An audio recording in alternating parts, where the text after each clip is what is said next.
사람들의 살아가는 방식을 보면 한 사람도 같지 아니하고 참 다양함을 알게 됩니다. 하나란 시에 태어난 쌍둥이조차도 각각 다른 모습의 삶을 살아갑니다. 그래서 이렇게 많은 사람들의 삶의 방식을 연구하기 위해서 몇 가지 유형으로 분류를 합니다. 비슷한 방식끼리 묶어서 몇 개로 분류를 해놓습니다. 인종에 따른 분류를 하기도 하고 기후에 따라서 혹은 나라에 따라서 사람들을 분류합니다. 또한 문화와 관습에 따라서 나누기도 하고 연령에 따라서 삶의 방식을 구분하기도 합니다. 하나님과의 관계에서도 사람들의 사는 방식은 참 다양합니다. 같은 교회 안에서 같은 신앙생활을 하고 있습니다. 그렇지만 100이면 100, 1000이면 1000 다 각각의 모습으로 생활을 합니다. 그래서 교회 안에서도 구분을 해보면 가장 쉽게 말하는 것이 열심히 있느냐 없느냐 하는 겁니다. 그 사람이 과연 충성된 사람이냐 그렇지 않느냐로 그 사람의 신앙생활의 모습을 구분하기도 합니다. 하지만 우리가 하나님 앞에 설 때 하나님께서 가장 기본적으로 우리를 구분하시는 하나의 방식이 있습니다. 하나님께서 판단하시는 기준은 그가 하나님을 믿었느냐 믿지 아니했느냐 하는 겁니다. 그가 예수를 믿는 사람이었느냐 예수님을 믿지 않는 사람이었는가를 판단합니다. 그가 착하게 살았느냐 혹은 그가 악하게 살았느냐 혹은 그가 얼마나 충성했느냐 충성하지 않았느냐 하는 것은 그 다음의 일입니다. 하나님은 가장 먼저 우리가 세상을 사는 동안 하나님을 섬기는 자로 살았느냐 예수님을 믿는 자로 살았느냐 그렇지 아니하고 세상을 섬기고 자기 자신을 섬기는 자로 살았느냐를 판단하시는 겁니다. 이것을 달리 말하면 우리가 이 세상을 사는 동안에 하나님을 찾았느냐 하나님을 예배하는 자로서의 삶을 살았느냐 하는 겁니다. 우리가 볼 때 하나님을 섬기는 사람과 섬기지 않는 사람의 차이 별것 아닌 것처럼 보이기도 합니다. 주일에 교회를 가느냐 가지 않느냐 하는 것 아주 작은 차이점으로밖에 여겨지지 않습니다. 하나님을 신뢰하고 의지했느냐 세상의 것을 의지하고 신뢰했느냐 하는 것 눈에 보이는 작은 차이밖에 사실은 여겨지지 않는 것이 사실입니다. 하지만 우리가 하나님 앞에 설 때 그것은 영원한 시간과 비교할 만큼 엄청난 차이가 되는 것입니다. 영원한 생명과 바꿀 수 있을 만큼 굉장한 차이가 나게 되는 겁니다. 오늘 본문에서 우리는 각기 다른 삶의 방식을 가진 세 사람의 삶을 만날 수가 있습니다. 그 첫째가 가인입니다. 그리고 둘째가 라멕이고 셋째가 셋의 자손 에노스입니다. 가인은 첫 번째 살인자입니다. 하나님이 자신이 드린 제사를 받지 아니합니다. 그런데 동생 아벨의 제사는 받으셨습니다. 그러므로 말미암아 동생 아벨에 대해서 시기심을 갖게 되고 결국에는 동생 아벨을 들여서 쳐 죽이게 됩니다. 아벨이 죽고 난 이후에 하나님이 그를 대신해서 하나님의 뜻을 이루게 될 아들로 주신 아들이 셋입니다. 하나님께서 아담에게 약속하신 대로 여자의 후손을 보내셔서 죄인을 구원하시려는 뜻을 이 셋의 후손을 통해서 이루고자 하신 겁니다. 그래서 똑같은 아담의 아들이었지만 가인의 삶과 셋의 삶은 전혀 다름을 알 수가 있습니다. 가인과 아벨의 삶이 달랐던 것처럼 역시 가인과 셋의 삶도 다릅니다. 이제 앞으로 성경은 계속해서 가인의 후손에 대한 이야기가 아니라 셋의 후손에 대한 이야기를 해갈 것입니다. 하지만 그에 앞서서 가인의 후손에 대한 이야기를 우리에게 잠깐 보여주고 있습니다. 가인의 후손들의 삶이 보여주는 특징 한마디로 하나님을 떠나 하나님이 없는 삶을 살았다라는 겁니다. 가인은 동생 아벨을 죽인 이후에 끝없는 방랑의 삶을 살아갑니다.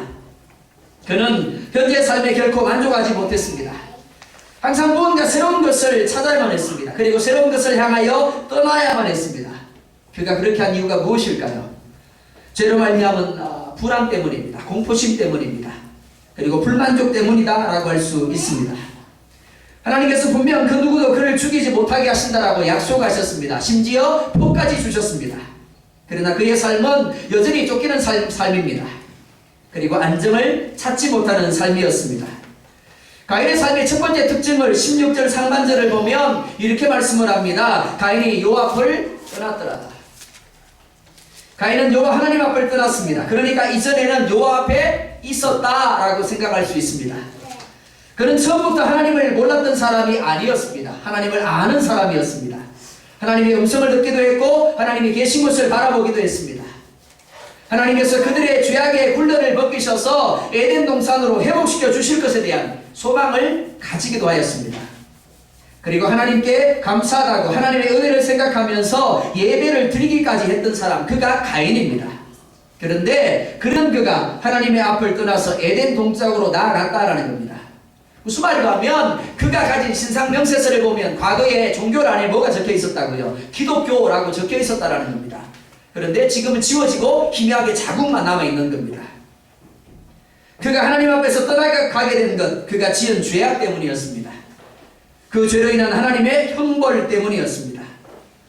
그런 하나님 앞을 떠난다라는 것이 얼마나 고통스러운 것이고 저주스러운 것인가를 잘 알고 있었습니다. 그래서 창세기 4장 13절을 보면 이렇게 말씀을 합니다. 가인이 여호와께 아뢰되 내 죄벌이 지기가 너무 무겁습니다. 그리고 14절을 보면 내가 주의 낯을 배웁지 못하리니 라고 말합니다. 자기 자신이 하나님을 앞을 떠나서 예배를 드리지 못한다라는 것, 이제 더 이상 하나님 앞에 머물지 못하라는 것, 그게 뭐라고요? 자기가 지기에 너무 무겁다라고 말하고 있는 겁니다. 하나님을 섬기던 사람이 하나님 앞을 떠난다라는 것, 무엇과도 비교할 수 없는 고통입니다. 하나님 앞에 있을 때는 그것이 힘들게 여길지 모르겠습니다. 거추장스럽게 여겨질지 모르겠습니다. 하나님 앞을 떠나서 마음대로 살고 싶어 합니다. 그러나 막상 하나님 앞을 떠난 다음에는 얼마 있지 않아서 그것이 얼마나 저주스러운 것인가를 깨닫게 된다라는 겁니다. 가인은 하나님 앞을 떠나서 이곳저곳을 방황하며 살았습니다. 어느 한 곳에 정착할 수가 없었습니다. 누군가 금방이라도 자기를 죽이려고 하는 것만 같았습니다. 그러다가 세월이 흐르면서 아들을 낳습니다. 그리고 다른 자녀들을 낳게 되면서 노시라고 하는 곳에 머물러 살기로 작정을 합니다. 그런데 여전히 불안합니다. 여전히 공포가 자신을 지배하고 있습니다. 그래서 어떻게 했다라고 말합니까?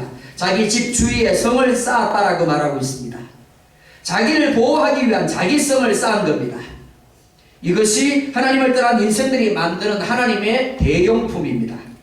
하나님이 없기 때문에 그 상실한 마음에 또 다른 것들로 가득 채워서 자기 마음을 안심시키고 자신의 마음을 평안하게 하게 하기를 원하는 겁니다.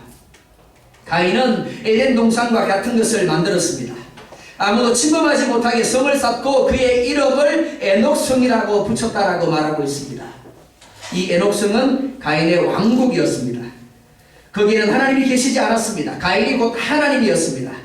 가인은 그곳에서 자기가 하고 싶은 것을 마음대로 하였습니다. 자신이 살고 싶은 대로 마음껏 살았습니다. 하나님이 없는 사람은 자신이 곧 왕입니다. 자신이 곧 하나님입니다. 그래서 자기가 하고 싶은 것을 합니다. 그것이 좋은 일이든 죄가 되는 일이든 자기가 원하면 다 하는 겁니다. 하나님을 믿던 사람이 믿음을 저버리고 세상으로 나가는 이유가 바로 여기에 있습니다. 내가 내 삶의 주인이 되고 왕이 되어서 내 마음대로 한번 살아보겠다라는 겁니다.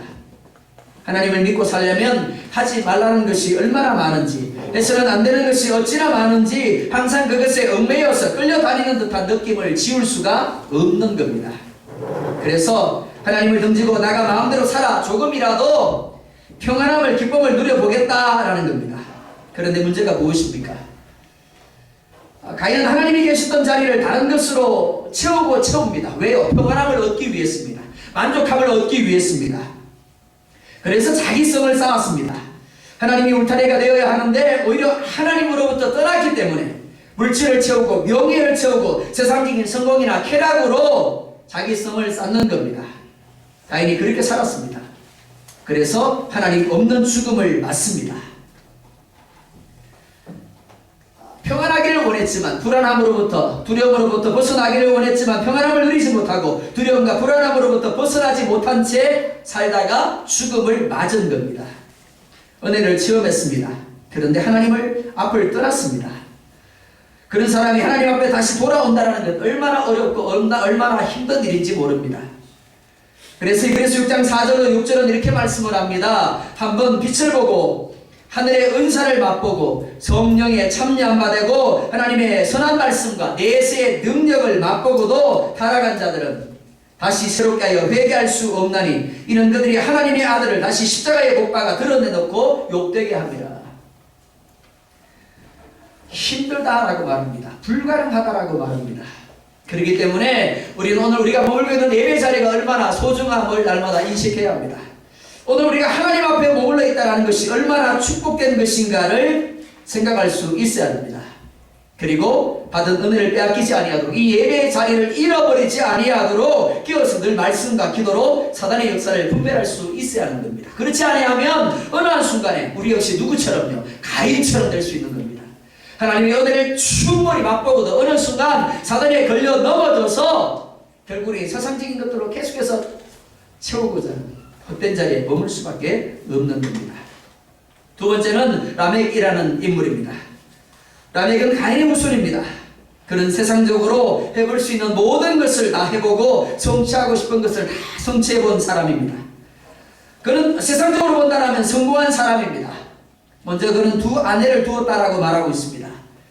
지금까지는 모든 사람들이 한 남편에 한 아내라는 결혼 구조를 가지고 있었습니다. 그런데 가인의 후손 가운데 라멕에 이르러서 2명의 아내를 두었다라고 말씀을 합니다. 결혼 제도의 왜곡 현상이 여기서부터 나타나기 시작한 겁니다. 어쨌든 라멕으로부터 일부 다처제가 시작되었습니다. 이는 라멕이라는 사람이 얼마나 세상적으로 잘난 사람이었는가를 보여주는 겁니다. 동시에 그가 얼마나 하나님 없는 삶을 살았는가를 보여주는 것이다 라고 할 수 있습니다. 라멕은 2명의 아내를 통해서 몇 아들을 낳습니다. 그 아들들이 또한 뛰어난 업적을 남기게 됩니다. 먼저 야발이라는 사람은 목축업의 조상이 되었다라고 말씀을 합니다. 물론 그전에도 짐승을 길렀습니다. 아벨도 양을 치는 사람이었습니다. 그러니까 이전에도 짐승을 기르는 사람들이 있었음을 알 수가 있습니다. 그런데 다릅니다. 야발에 이르러서 비로소 기업적인 목축업이 시작되었다라는 겁니다. 그래서 그는 목축업 분야에서 큰 업적을 남기게 됩니다. 따라서 야발 이후로 목축업을 하고자 하는 사람은 누구나 야발에게 갑니다. 그리고 묻습니다. 양을 키우려고 하는데요. 소를 키우려고 하는데 어떻게 하면 됩니까? 기술을 배워야 할 만큼 뛰어난 목축업자였다라는 겁니다. 하나님을 알지 못하는 사람이었지만 그는 세상에 길이 남길 업적을 세우게 된 겁니다. 그의 동생 유발도 마찬가지입니다.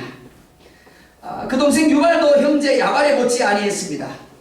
그는 악기를 만들고 음악을 연주하는 예술가의 조상이 되었다라고 말씀을 합니다. 오늘 말씀을 보면 그는 수금을 만들었고 퉁소를 만들었습니다. 뿐만이 아닙니다. 그는 작곡을 하는데 뛰어난 재능을 가지고 있었던 사람이었습니다. 그로부터 음악이 급속한 발전을 하게 되었습니다. 음악뿐만 아니라 예술 전반에 걸쳐서 이 유발은 그다란 업적을 남긴 사람이 되었습니다. 유발의 음악이나 그가 만든 악기를 사람의 기분과 감정을 표현하기 위한 것이었습니다. 그래서 세상 모든 음악은 인간 중심이다라고 할 수 있습니다. 그 결국은 흠모만 남게 됩니다. 비록 그가 음악적으로 많은 재능을 가졌고 뛰어난 업적을 남겼지만 그의 결국은 흠우였다라는 겁니다. 어쨌든 가인의 아들인 유발은 인류의 문화 가운데 예술 분야에 지대한 업적을 남기게 됩니다. 또 라멕의 또 다른 아내인 실라가 낳은 두발 가인이라는 아들은 구리와 쇠로 여러가지 기구를 만드는 자였다라고 말하고 있습니다. 두발 가인은 오늘날로 말하면 공학기술자입니다. 기술 분야에서 큰 업적을 남깁니다. 그때까지 사람들은 돌로 각종 기구들을 만들어 썼습니다. 그런데 두발 가인에 이르러서 구리와 철을 가지고 각종 날카로운 기계들을 만들게 되었다라고 말씀을 하고 있습니다. 철기 문화의 등장, 인류 역사의 획기적인 전환점이 되었다라고 할 수 있습니다. 누구를 통해서요? 바로 두발 가인을 통했습니다. 이 두발 가인의 구리와 철에 의한 기계의 개발은 사람들의 삶을 한층 편리하게 만들었고 발전하게 만들었다라고 할 수 있습니다. 오늘날도 이 철은 모든 기계 제조에 가장 많이 이용되고 있기에 가인의 후손인 라멕의 아들들이 이루어 놓은 업적, 실로 대단한 것이다라고 할 수 있습니다. 누구나 이루어가지 못했던 일들을 그들이 아주 짧은 시간에 이룩한 겁니다. 인간적으로 보면 어떻습니까? 누구나 부러워할 만한 가정입니다. 그런데 그들의 문제점은 그들에게 하나님이 없었다라는 겁니다. 인간의 모든 수고와 업적은 하나님 안에 있을 때 비로소 참된 가치를 발하게 됩니다. 농업기술을 발달시켰습니다. 목축기술을 발달시켰습니다. 뿐만이 아니라 기술에 쇠와 구리를 이용한 기술을 공업을 발전시켰습니다. 그런데 문제가 무엇입니까? 하나님이 없었기에 결과적으로 나타난 것 죄와 죽음뿐이었다라는 겁니다.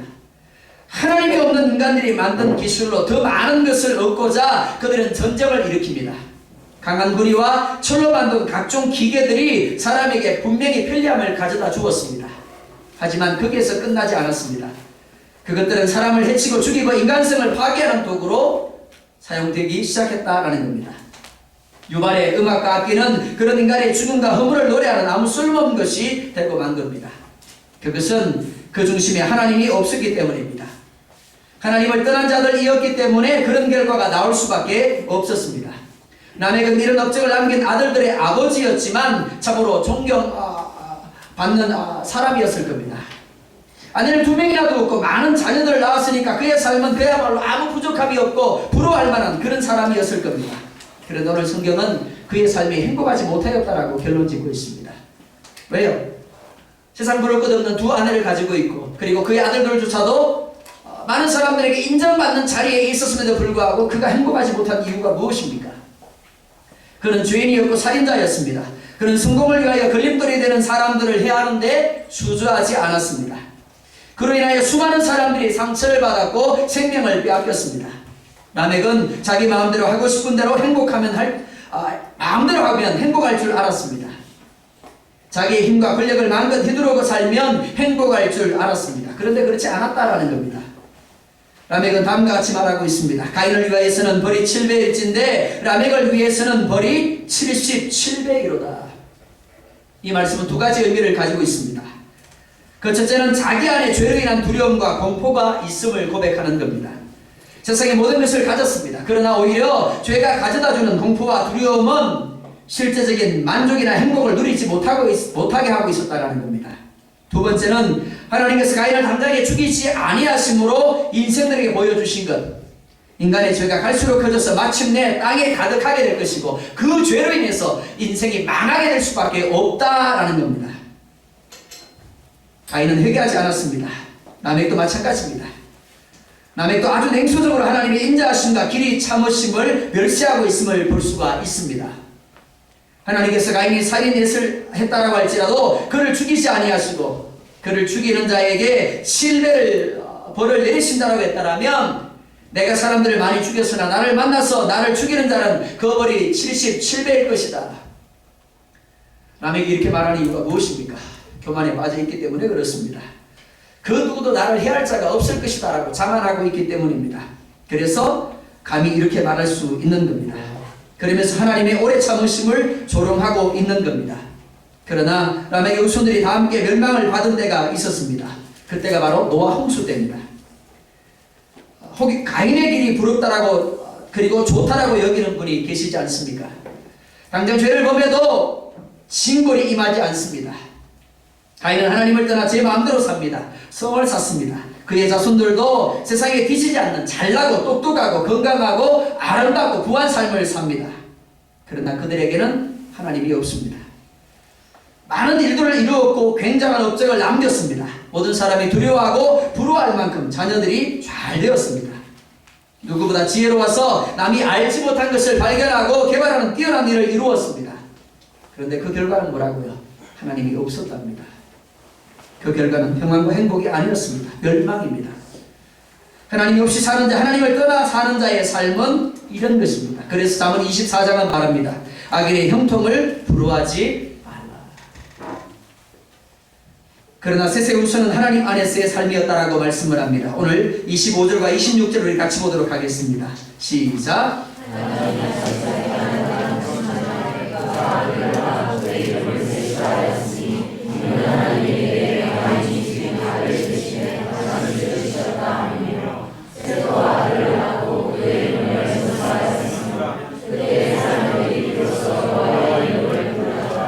아벨이 죽습니다. 그러나 그것이 끝이 아닙니다.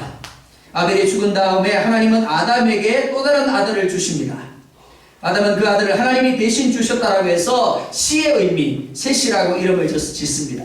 그런데 이 셋의 후손들은 무슨 업적을 이루어 놓았는지에 대해서 오늘 성경은 아무 기록을 해놓고 있지 않습니다. 그들 가운데는 흑출난 사람도 없었습니다. 농사 기술을 개발했다거나 예술을 발전시킨 사람도 없습니다. 각종 기계를 만들어서 사람들을 편리하게 해준 사람도 없었습니다. 그들의 삶은 너무나 평범하였습니다. 그들은 단지 가인의 후손들이 만들어 놓은 것들을 이용하며 살았을 뿐입니다. 그런데 다른 것이 있습니다. 그들에게는 하나님이 있었다라고 말씀합니다. 전능하신 여호와 하나님, 천지를 만드신 하나님 아버지를 섬기며 살았습니다. 이렇게 말씀을 합니다. 셋이 아들을 낳고 그 이름을 에노스라 하였으며 그때부터 사람들이 여호와 이름을 불렀더라. 지금까지도 아담을 포함하여 셋과 그의 후손들이 하나님의 이름을 부르며 경외하는 삶을 살았습니다. 하지만 타락한 후 이후에 나타난 첫 번째 교회는 당연히 에노스의 교회다라고 할 수 있습니다. 에노스가 태어난 그때부터 사람들이 모였습니다. 함께 모여서 하나님 앞에 예배하였다라고 말씀을 하고 있습니다. 그들이 하나님의 구별된 백성임을 증거하며 살았다라는 겁니다. 자, 그렇다면 그들이 에노스 때 그렇게 한 이유가 무엇일까요? 에노스라는 이름은 사람이라는 의미를 가지고 있습니다. 그런데 그냥 사람이 아닙니다. 병든 사람입니다. 부패와 죽음으로 사라질 사람이라는 의미입니다. 그러니까 에노스라는 이름을 부를 때마다 무엇을 생각합니까? 우리는 병든 사람이야.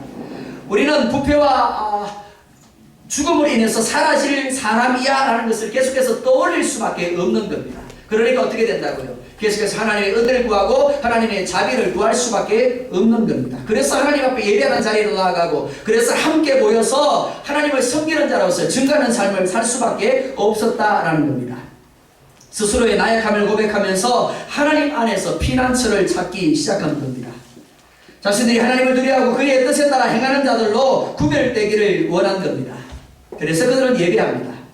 많은 사람들이 세상적인 성공을 위해서 조금이라도 더 풍성한 삶을 위해서 예배를 포기할 때 그들은 그 모든 것을 내려놓은 채 예배하는 자리로 나아갔습니다. 그 모든 것을 내려놓고 하나님 앞에 나아가서 기도하기를 시작했다라는 겁니다. 왜냐하면 자신의 존재가 병들어 있고 결국에는 부패와 죽음으로 사라질 존재라는 것을 깨달았기 때문입니다. 이는 마치 에녹이 무두셀라를 낳고 난 이후에 하나님과 동행한 것과 똑같습니다. 하나님은 무두셀라라는 이름을 통해서 이 아이가 죽게 되면 세상에 심판이 올 것이다 라는 것을 에녹에게 알려주셨습니다. 그래서 무두셀라라는 이름을 부를 때마다 어떤 생각을 떠올립니까? 이 아이가 죽으면 세상에 심판을 받아라. 그러니까 하나님 앞에 경성할 수밖에 없는 겁니다. 깨어있을 수밖에 없는 겁니다. 그래서 그가 300년 동안 무두셀라의 이름을 부르면서 하나님과 동행한 겁니다. 오늘 말씀은 이 두 종류의 사람들을 우리에게 비교해서 보여주고 있습니다. 가인의 후손들은 어떻습니까? 아주 특별한 능력을 가진 사람들입니다. 세상적으로 뛰어난 업적을 남긴 사람들입니다. 그들은 눈에 보이고 손에 잡히는 그 무엇으로 인해서 기뻐하고 행복하고자 한 사람입니다. 하지만 그들의 삶은 하나님이 없는 삶이었습니다. 그들의 삶이 결국은 어두운 데 쫓겨나서 슬피 우는 것이었습니다. 반대로 셋의 후손들은 뛰어난 능력이 없습니다. 그래서 누구도 뛰어난 업적을 이루지 못했습니다. 지극히 평범한 삶을 삽니다. 하지만 성경은 그들이 복된 자손이었다라고 말씀하고 있습니다. 그들이 하나님의 약속을 이을 축복된 자손들이었다라고 말씀하고 있습니다. 왜냐하면 이들에게는 하나님이 있었기 때문입니다. 그들이 하나님 안에 있었기 때문입니다. 저들은 인간의 업적을 자랑하고 자신들이 이루어 놓은 것을 가지고 힘과 위로를 삼았지만 이들은 여호와 하나님을 힘으로 삼았습니다. 그리고 전능하신 하나님을 의지하며 산 것입니다. 죽음과 심판을 향해서 달려가는 오늘을 위한 삶이 아니라 미래 하늘 창고에 쌓는 삶을 산 것입니다. 사랑하는 성도 여러분, 혹시 세상을 바라보면서 하나님을 알지 못하는 사람들의 모습, 그 모습을 부러워하고 있지는 않습니까? 저들은 저렇게 잘 되는데, 저들은 하나님을 믿지 않는데도 불구하고 저렇게 잘 되는데 나의 모습은, 내 삶은 왜 이 모양 이 꼴인가? 그렇게 생각하고 계시면 않습니까?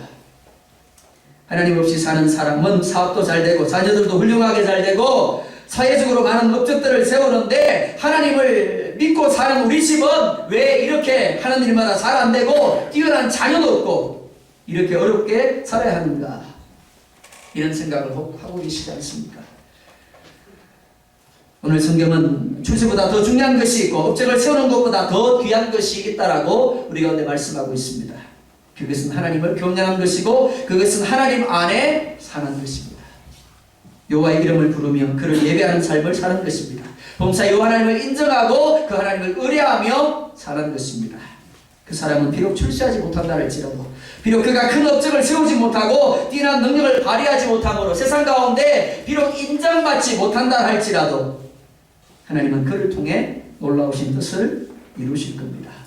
사랑하는 성도 여러분, 우리는 가인의 후예가 아닌 셋의 후손들입니다. 눈에 보이는 것이 아니라 미래 하나님이 주실 천국을 바라보면서 달려가는 이들입니다. 눈에 보이는 육적인 것이 아니라 영적인 것을 더 소중하게 여기는 사람들입니다. 하나님 없이 사는 사람들이 아니라 하나님 안에 사는 사람들입니다. 스펙이 중요합니다. 배경이 중요합니다. 그러나 그것보다 더 중요한 것, 하나님이 나의 백기 되신다는 것을 더 중요하게 여기는 사람들입니다. 능력이 중요하고 업적이 중요합니다. 그러나 하나님이 내게 합력하여 선을 이루실 것을 더 소중하게 여기는 사람들입니다. 그렇기 때문에 성령의 역사가 여러분 마음속에 일어날 때 그것을 외면하지 마시기 바랍니다. 무시하지 마시기 바랍니다. 잡으십시오.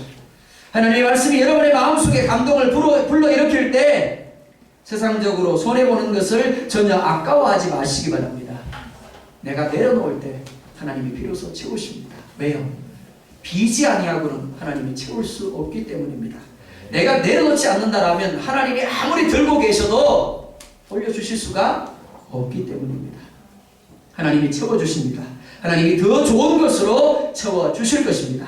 포기하고 잃어버려도 하나님이 필요한 모든 것을 다 채워주시며 그리스도 예수 안에서 더욱 존귀한 자로 세워주실 것입니다.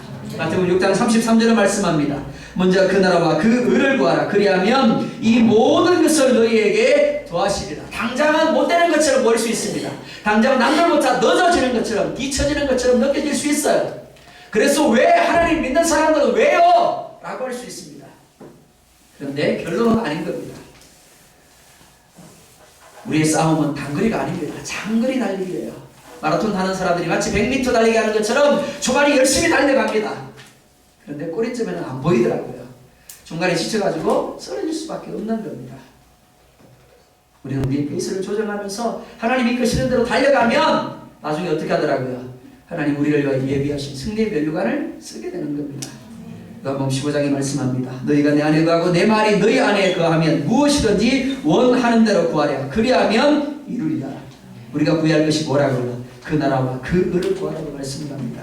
그리고 그리스도 예수 안에 거하고 그리스도의 말씀이 우리 안에 거하게 하라고 말씀을 합니다. 그러면 우리가 필요로 하는 그 모든 것들, 우리가 얻고자 하는 그 이상으로 더 좋은 것으로 하나님이 채워주실 것이다 라고 말씀을 합니다.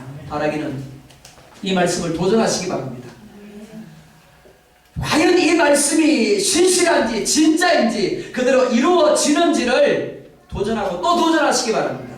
그래서 여러분들의 입술이 마태복음 6장 33절과 마태복음 15장줄의 말씀을 사람들을 향하여 증거할 수 있는 그런 삶이 될 수 있기를 주의 이름으로 축원드립니다. 기도하겠습니다. 자, 이렇게